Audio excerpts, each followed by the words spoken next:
പുറപ്പാട് പുസ്തകം അധ്യായം 31.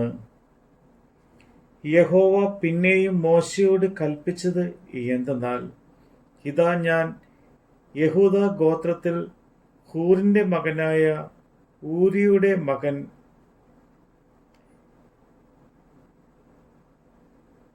ബെസലേലിനെ പേര് ചൊല്ലി വിളിച്ചിരിക്കുന്നു.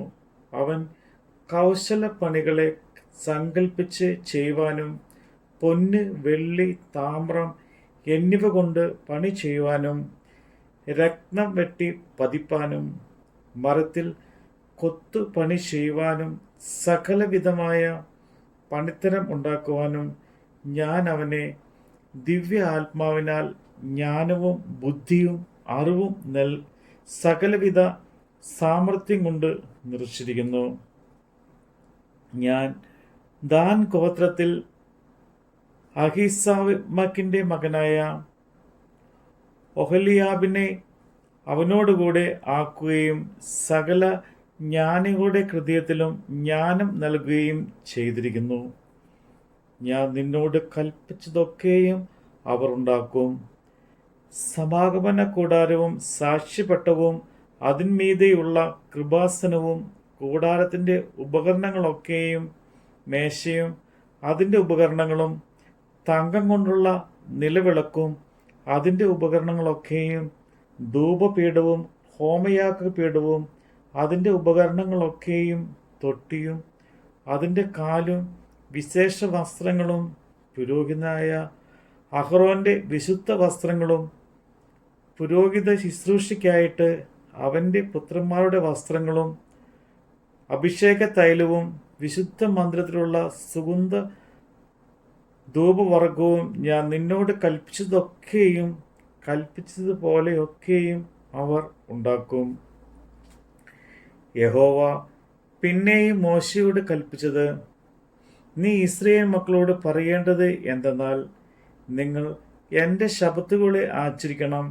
ഞാൻ നിങ്ങളെ ശുദ്ധീകരിക്കുന്ന യഹോവയാകുന്നു എന്ന് അറിയേണ്ടതിന് അത് തലമുറ തലമുറയായി എനിക്കും നിങ്ങൾക്കും മധ്യേ ഒരു അടയാളം ആകുന്നു.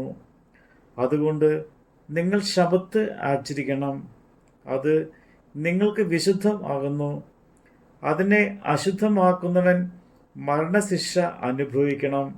ആരെങ്കിലും അന്ന് വേല ചെയ്താൽ അവനെ അവൻ്റെ ജനത്തിൻ്റെ ഇടയിൽ നിന്ന് ഛേദിച്ച് കളയണം. 6 ദിവസം വേല ചെയ്യണം. എന്നാൽ 7-ാം ദിവസം സ്വസ്ഥതയുള്ള ശബ്ബത്തായി യഹോവയ്ക്ക് വിശുദ്ധം ആകുന്നു. ആരെങ്കിലും ശബ്ബത്ത് നാളിൽ വേല ചെയ്താൽ അവൻ മരണശിക്ഷ അനുഭവിക്കണം. ആകയാൽ ഇസ്രായേൽ മക്കൾ തലമുറ തലമുറയായി ശബ്ബത്തിനെ നിത്യ നിയമമായിട്ട് ആചരിക്കേണ്ടതിന് ശബ്ബത്തിനെ പ്രമാണിക്കണം. അത് എനിക്കും ഇസ്രായേൽ മക്കൾക്കും മധ്യേ എന്നേക്കും ഒരു അടയാളമാകുന്നു. 6 ദിവസം കൊണ്ടല്ലോ യഹോവ ആകാശത്തെയും ഭൂമിയെയും ഉണ്ടാക്കിയത്. 7-ാം ദിവസം അവൻ സ്വസ്ഥമായിരുന്ന് വിശ്രമിച്ചു.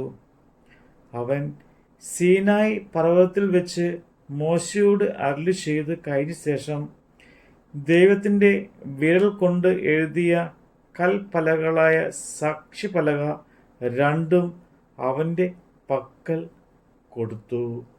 നമ്മുടെ കർത്താവിൻ്റെ വചനമാണ് നമ്മൾ കേട്ടത്.